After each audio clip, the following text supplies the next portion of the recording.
ateş gibi. Belki senden 3-5 yaşlıyım ama zincire vurulmuş aslan gibiyim.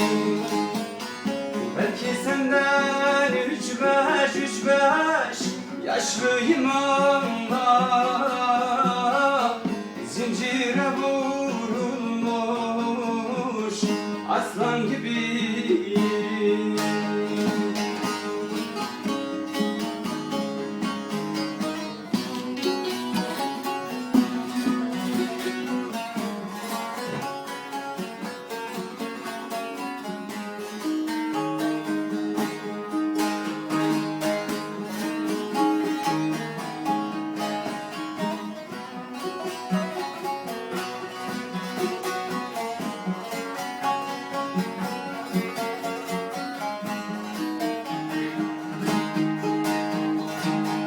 Sen küçüksün sevda,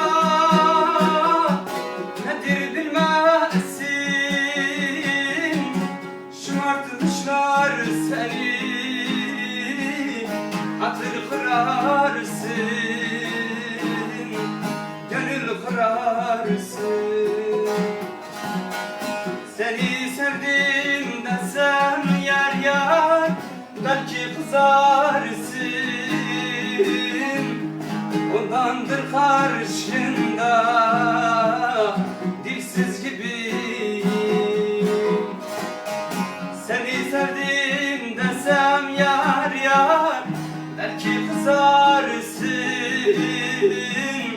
Ondandır karşında